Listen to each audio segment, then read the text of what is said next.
são responsáveis pela manutenção financeira de 40% dos lares brasileiros. Mas o que é impressionante é que isso não quer dizer que ela tenha confiança na capacidade de gestão desse dinheiro. Sobre esse assunto tão importante, tão sério, eu converso agora com a Paula Basso, que é planejadora financeira. Muito obrigada pela sua participação aqui com a gente. Prazer enorme estar aqui. Obrigada também. Enorme.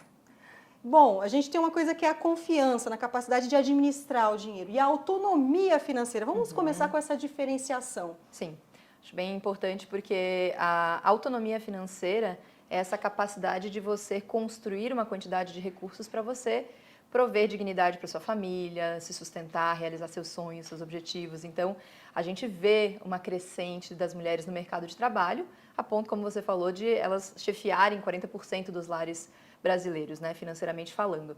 Por outro lado, a gente não vê necessariamente esse acompanhamento da confiança. A confiança é, eu me sinto tranquila que as escolhas que eu estou fazendo são saudáveis e são corretas, seja para proteger a minha família, seja para investir e construir uma quantidade de recursos que ao longo do tempo vai me prover dignidade durante toda a vida, seja para tomar decisões de curto prazo ou realizar sonhos, né? Então, autonomia tem a ver com construir recursos e a confiança tem a ver com o conhecimento que eu tenho, se eu sei administrar bem esses meus recursos.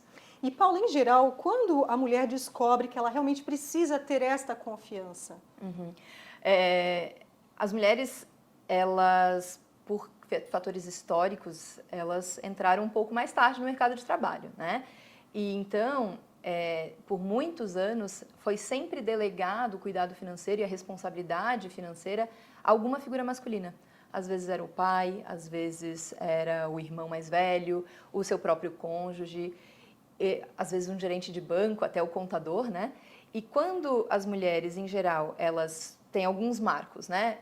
Tem filho, então engravidei, tenho um serzinho aqui que depende de mim. Geralmente é um momento em que para as mulheres é um divisor de águas e as mulheres olham e dizem assim, se acontecer alguma coisa comigo, como que esse ser vai se sustentar? Então é um momento que as mulheres olham. Quando acontece uma fatalidade com essa figura masculina que eu comentei antes, ou um divórcio, ou um falecimento, essa mulher também passa a lidar com a realidade das suas finanças e ter que encarar isso, porém sob uma situação de estresse, né? E aí eu tenho ali a perda de uma figura querida, ou estou passando por um dilema emocional, por um processo de divórcio, e eu tenho que aprender também a lidar com as finanças que eu sempre deleguei a um terceiro. Ou algum componente de idade, por exemplo, uma data muito marcante para as mulheres são os 40 anos, e a mulher olha para a sua vida financeira e diz assim, nossa, 40 anos, eu acho que eu já construí tanto de carreira, não sei quanto tempo eu ainda vou ter, eu ainda não construí a minha autonomia ou a minha construção de uma quantidade de dinheiro investido para garantir que lá na aposentadoria eu vou viver bem. Então é um momento também que elas costumam olhar e dizer assim, bom, o que eu preciso fazer a partir de agora para garantir essa construção da minha vida financeira de forma sustentável. Então, acho que esses são 3 marcos bem importantes. Independentemente desses marcos, como é que a mulher pode identificar que ela está numa situação de extrema dependência dessa figura masculina e se libertar disso, até para ter uma vida melhor, inclusive ao lado dessa figura masculina, mas com maior autonomia? Acho que tem diferentes aspectos aqui. Tem um aspecto que ele é problemático e tem um aspecto que é simplesmente desconhecimento. Eu vou começar pelo desconhecimento, que é quando a mulher não para refletir sobre sua situação.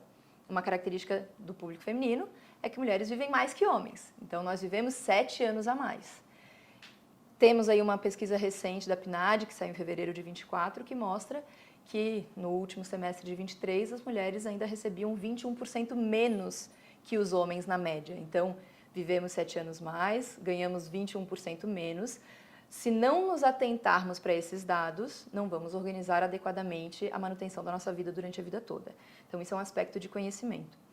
Existe um aspecto de dependência financeira propriamente dita. Às vezes a mulher não, e aí é um problema, né? Não confia em si ou não é capaz de gerar sua própria renda e se mantém numa situação ou de trabalho que não é satisfatória ou até abusiva, ou numa relação financeira, numa relação amorosa que também não é saudável, às vezes inclusive violenta, por insegurança na sua capacidade de administrar renda ou gerar renda.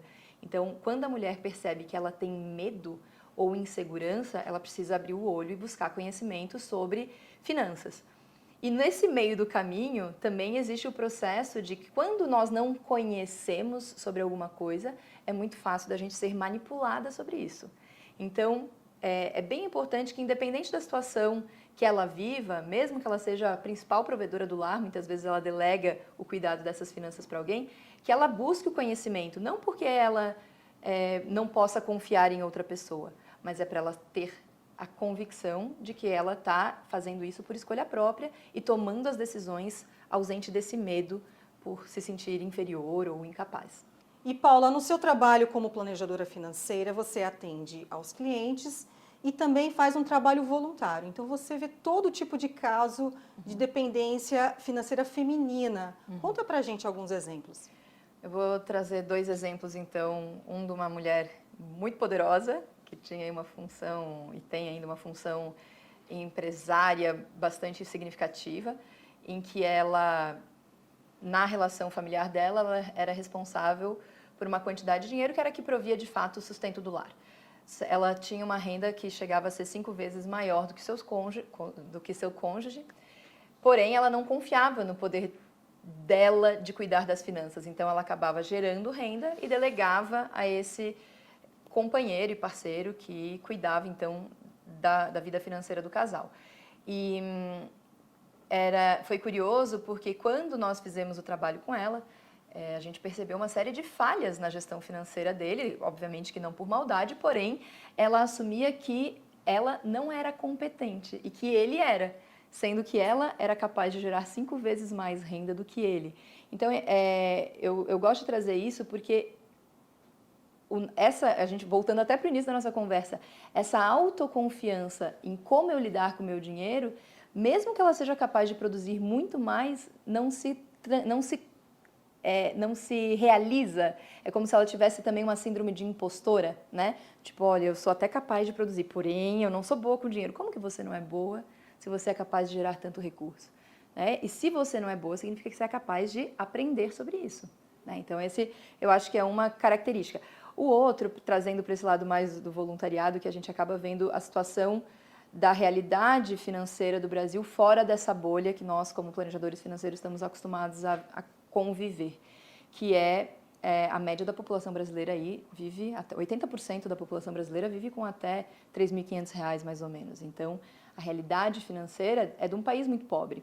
E muitas mulheres se mantêm numa relação abusiva e violenta por conta de dependência financeira.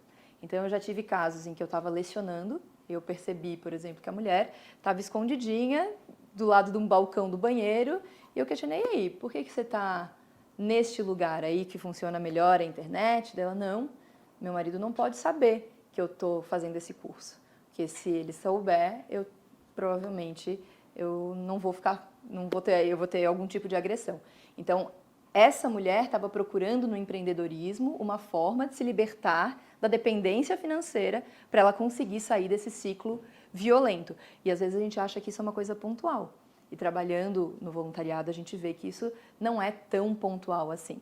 Né? Então, acho que são 2 exemplos bastante diferentes, mas bastante significativos do nosso histórico das mulheres com dinheiro.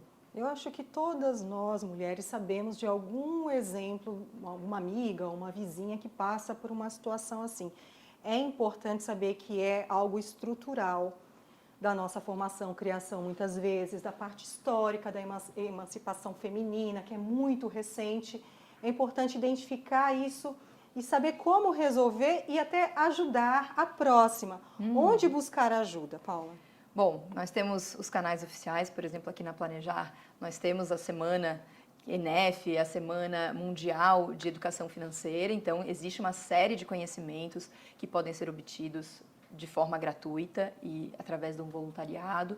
Existem planejadores também aqui na Planejar que podem ajudar dentro desse processo, mas para quem vive alguma situação de vulnerabilidade, pode buscar dentro da sua comunidade, geralmente tem redes de apoio para ajudar a sair dessa situação de vulnerabilidade mesmo, né? Então, Eu mesma sou voluntária no Rede Mulher Empreendedoras, existe Mulheres do Brasil, existem outras instituições, a igreja, às vezes grupos dentro dos colégios dos seus filhos que podem ajudar a ser um primeiro caminho, uma primeira porta para buscar essa autonomia. Paula, muito obrigada pela sua participação aqui na série Elas Planejam. Um prazer estar aqui também. Obrigada. E é importante que você, mulher, esteja onde estiver, na comunidade ou numa situação que não seja de vulnerabilidade, sempre tem onde buscar ajuda. Aqui a Planejar, você tem como buscar conteúdo sobre educação financeira na internet, pelas redes sociais. As CFPs, elas têm a plataforma de educação onde tem um conteúdo específico, né, que é exclusivo às CFPs. Só não deixe de buscar orientação e informação. Até a próxima!